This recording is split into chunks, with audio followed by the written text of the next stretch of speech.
Hi, I'm Nela Richardson, Chief Economist and head of the ADP Research Institute. For the past several years, ADP has been surveying workers around the world in 17 different countries to understand their experiences in the workplace, everything from pay and performance to diversity, equity, and inclusion. Well, it's been quite a journey. In Europe alone, we surveyed over 15,000 workers this year. A mere few years ago, economic growth and optimism were high. With an aging workforce, employers faced an exodus of baby boomers, and the gig economy was just starting to explode. That brought with it an illusion of freedom on the one hand, but also concerns and questions about workers' rights on the other. Flexibility and flexible working had just begun to take hold in Europe, but just one in five workers here were able to take advantage of flexible work arrangements. And then the COVID 19 happened, that onslaught of the pandemic, and it really changed everything, particularly when it came to flexibility. In 2021, our global survey showed that workers were shaken but optimistic. Optimism took a hit with more than a quarter of European workers reporting that they had been laid off either permanently or temporarily by their employer. Almost one in four workers took a pay cut here. But despite the major upheaval in their professional lives, workers saw a silver lining. When asked what impact the pandemic would have on the world of work in the next 3 years, more than half of the global workforce said greater flexibility and an opportunity to develop new skills. In 2022, the People at Work survey found that workers were on the move. After the initial shock of the pandemic wore off, workers worldwide had a year of reflection. Personal well being were prioritized, as well as life outside of work became a key focus for employees.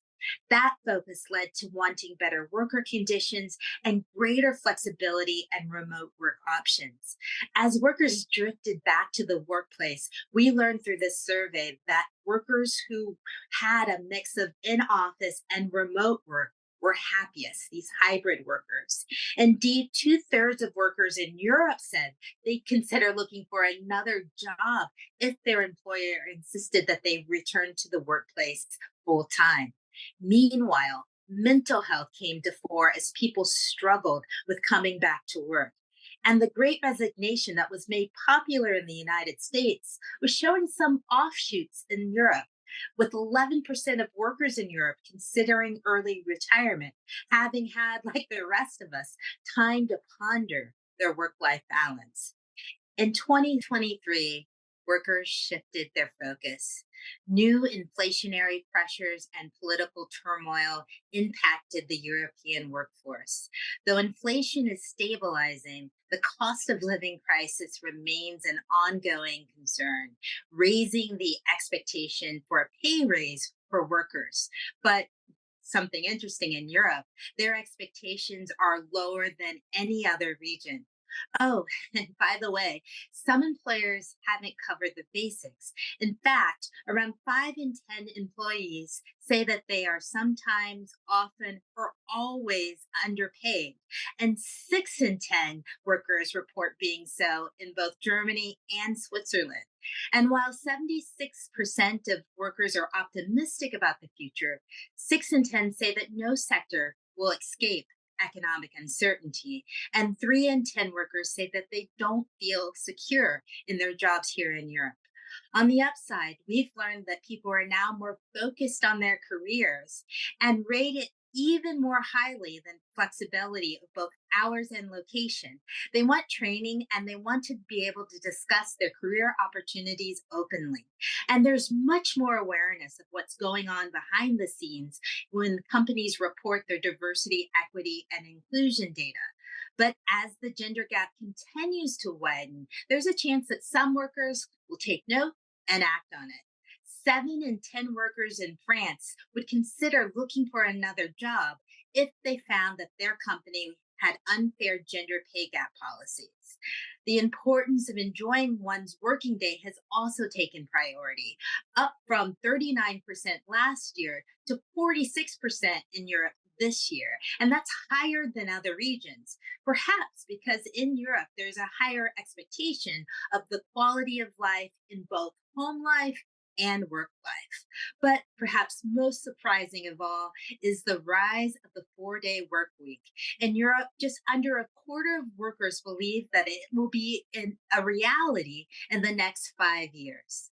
So now let's put it all together. 3 years after the onslaught of the pandemic, worker sentiment has changed dramatically. But this year, clear trends are starting to emerge. Employees today want a caring workplace culture, one that includes progress on diversity, equity, and inclusion. They want flexibility on both work hours and work locations, and training opportunities that help them stay motivated and engaged.